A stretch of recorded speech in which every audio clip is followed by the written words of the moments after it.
Meu nome é Fernando Yost, sou engenheiro agrônomo e mestre em entomologia. Somos do canal Smart MIP, criado para divulgar conteúdo de qualidade sobre manejo integrado de pragas.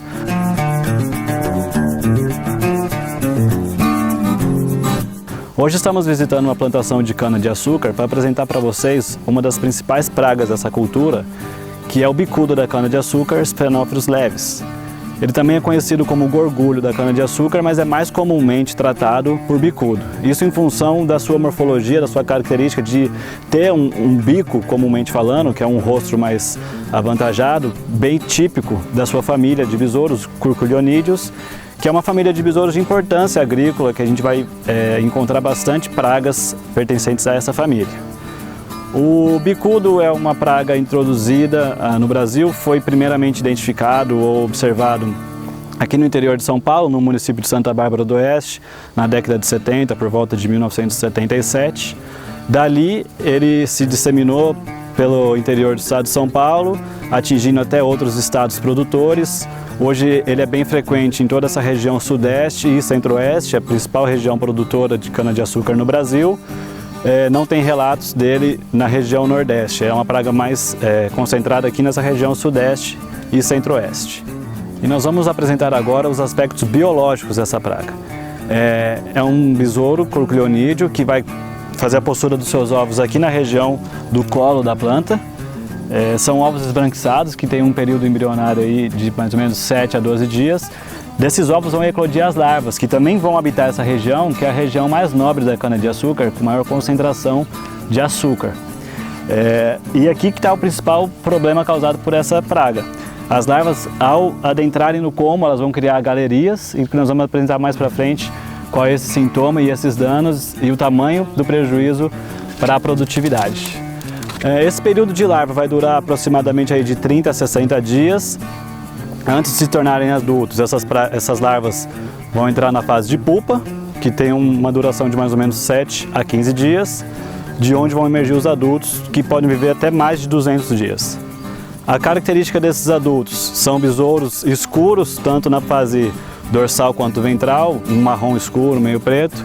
Eles têm manchas no tórax, manchas escuras no tórax, e como vocês podem ver aqui na imagem, além disso eles têm algumas listras longitudinais bem típicas aqui no éretro, que facilita a sua identificação. Esses adultos no campo, pessoal, são pouco ágeis, eles não voam muito bem, então a disseminação ela é principalmente em função de transporte de mudas, transporte de material e pouco em função da própria ecologia de disseminação dessa praga. Aqui, mais adiante no vídeo, nós vamos apresentar para vocês o comportamento dessa praga, principais danos, métodos de amostragem e as principais táticas de controle dessa importante praga da cana-de-açúcar. Olá, meu nome é Pedro Takao Yamamoto, sou professor do Departamento de Entomologia e Carologia da Exalc USP e nós vamos dar continuidade ao vídeo sobre bicudo da cana-de-açúcar. Se você chegou até aqui, viu nosso vídeo até agora, não deixem de curtir nossos vídeos, dar o like, ativar o sininho, compartilhar os nossos vídeos. Então, falando um pouquinho mais sobre o bicudo da cana-de-açúcar, essa é uma praga mais recente dos canaviais, mas que tem causado grandes problemas. Em termos gerais, quando nós estamos pensando na dinâmica populacional dessa praga, tá? Nesse período que nós estamos agora, que é a entrada do período da seca, já não temos mais muitos adultos, né? Os adultos têm dois picos populacionais, um no final do ano, outro no começo do ano, e depois começa a decrescer a população. Esses adultos colocam seus ovos e nesse período mais seco do ano nós vamos ter a presença das larvas e posteriormente as pupas e se desenvolve os adultos ou emerge um adulto já no final do ano, novembro, que é o primeiro pico populacional. Então basicamente essa é a dinâmica populacional dessa praga. Como característica de curculionídeo, os adultos têm um longo período de vida, tá? Então são adultos que vivem bastante esperando de um ciclo para o outro da cultura, embora a cana seja uma cultura perene. Mas mesmo assim, os adultos ainda têm um período de vida bastante longo. Em termos de danos, obviamente se a gente pensar quem que causa mais danos, são as larvas, tá? Que se alimenta naquele ponto que o Fernando já comentou com vocês, nessa parte nobre da cana-de-açúcar. Então ele que vai causar os grandes danos, os grandes estragos. Só um detalhe, né? Ele geralmente ataca a base da planta. Ele não sobe e chega lá no topo. Ele vai chegar mais ou menos a 20, 30 centímetros no máximo em termos de altura, ok? Já ouvi dados falando de, observei ataque até 40 centímetros de altura no como da planta, mas isso não é muito comum, ok? Quanto de dano, prejuízo essa praga vai causar? Relato de usinas, de pesquisadores, consultores falam em até 30 toneladas por hectare, tá? Então é uma perda, um dano considerável. Existe relato também falando de 2 toneladas de cana a cada uma ninfa ou uma fase jovem, uma larva por metro. Ou se fala também de 0,7 toneladas se nós temos aí basicamente 1% de toco atacado, tá? Então essa seria os prejuízos, os danos que causam essa praga, certo? Bom, como que a gente faz o monitoramento? Quanto ao monitoramento do bicudo da cana-de-açúcar, uma das formas é a trincheira, em que a gente retira uma soqueira de cana-de-açúcar, mais ou menos 50 por 50 centímetros, que corresponde a uma touceira, e analisamos, cortamos cada um desses tocos para a gente verificar a presença de larva, de pupa, inclusive a gente pode ver até os adultos aí. Então, após a retirada desses tocos, nós cortamos eles, vamos cortando cada um deles para ver se tem ou não a presença das diferentes fases do ciclo de vida, tá ok? Então nós retiramos esses tocos para verificar, tá? Então vocês veem aqui que o primeiro toco que nós retiramos já não tem a presença dele, porque se tivesse a presença nós teríamos aqui essa parte danificada, que é a parte que ele prefere estar, nessa parte aqui basal da planta, certo? Uma coisa interessante também é que muitas vezes, junto com a larva também penetra também os fungos, e a gente vê toda essa parte também avermelhada, tá ok? Então nós vamos mostrar isso com mais detalhes para vocês. Aqui nós temos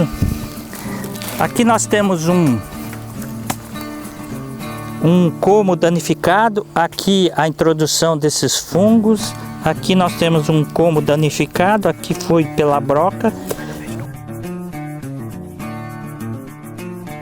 Então isso aqui nós vamos verificar se tem a presença ou não. Vamos estar acompanhando, cortando os outros tocos aqui, para a gente ver se a gente encontra aqui alguma larva, pupa ou adulto.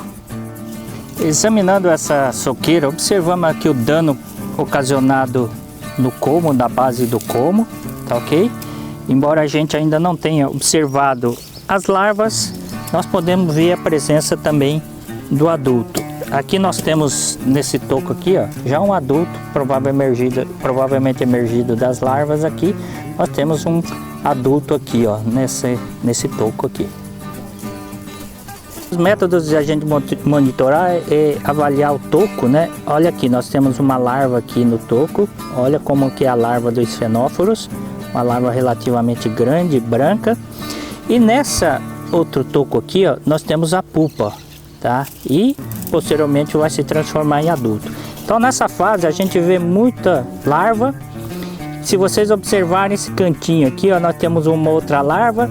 E aqui nós temos uma outra larva. Então aqui nós temos basicamente as larvas e a pupa, tá? Vou tirar essa larva aqui para vocês darem uma olhada. Ela está aqui fazendo sua galeria aqui e quer continuar. Olha como que é a larva característica, ela esbranquiçada, cabeça escura, tá?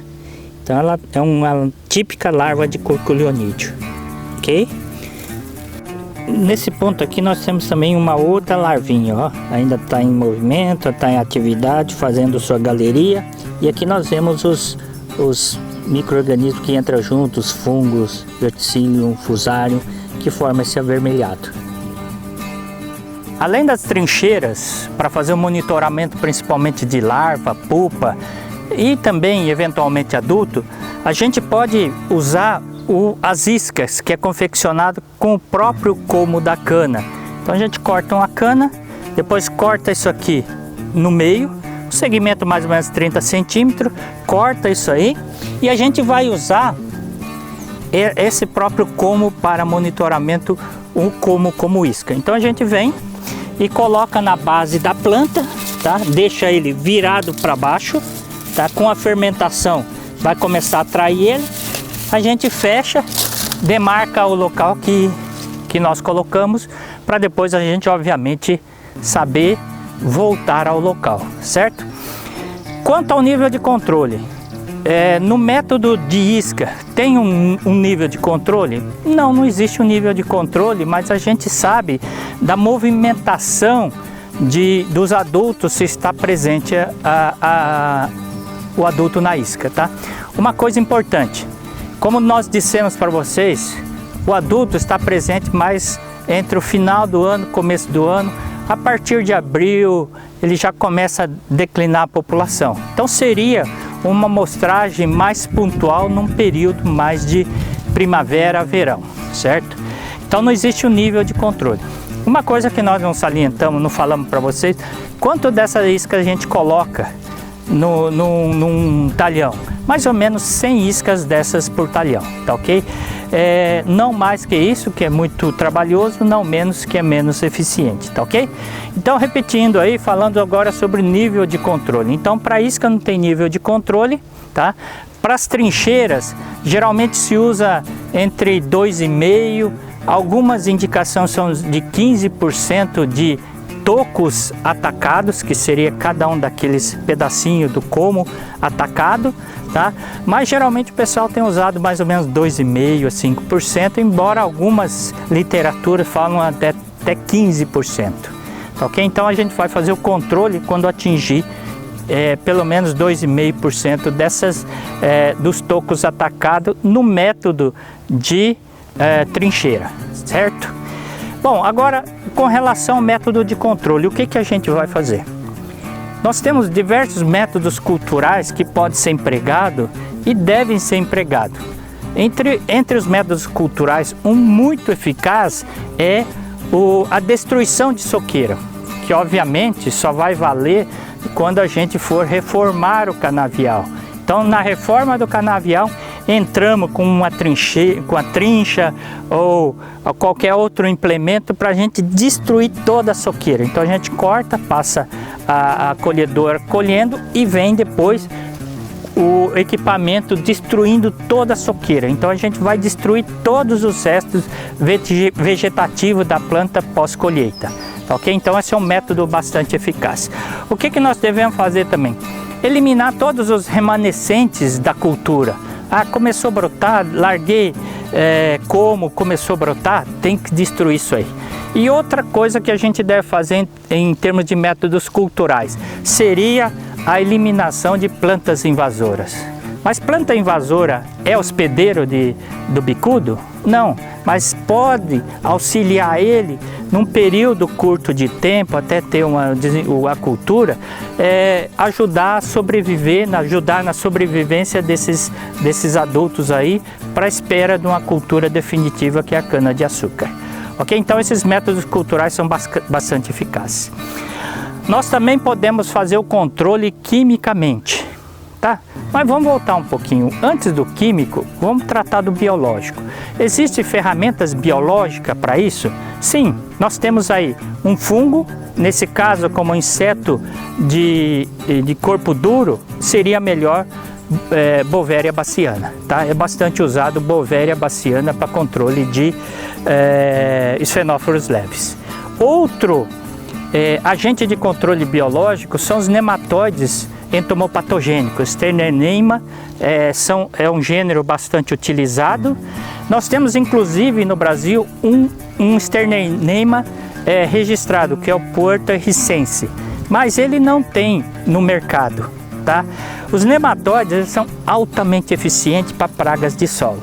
Então, infelizmente hoje nós não temos nenhum produto comercial hoje no Brasil à base de nematóides entomopatogênicos, que seria bastante interessante, mas as empresas, as pesquisas estão sendo desenvolvidas no intuito de encontrar, desenvolver esses nematóides, tá? Então, biológico, basicamente esses dois agentes de controle. Nós podemos fazer o controle químico. No processo de renovação, nós vamos fazer o tratamento já no suco de plantio, ok? E antes disso, a gente tem que pensar na muda também. A muda é o principal elemento de disseminação dessa planta. Então, no novo plantio, nós vamos ter que ter mudas saudáveis, sadias, sem a presença da praga. O que a gente vai fazer? Um grande levantamento da população em viveiro, fazer o controle em viveiro, e quando a gente for tirar a cana do viveiro para replantio, o que nós vamos fazer? Cortar alto, tá? Cortar com pelo menos 30 centímetros e deixar esse toco. Por que nós vamos deixar esse toco aqui?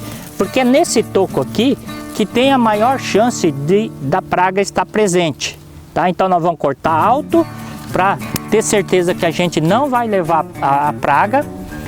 Nós vamos deixar o menos tempo possível essa planta deitada, cortada. Então nós vamos tirar rapidamente para quê? Para não vir um adulto subir ali e ficar no meio da cana e a gente levar para novos plantios, tá ok?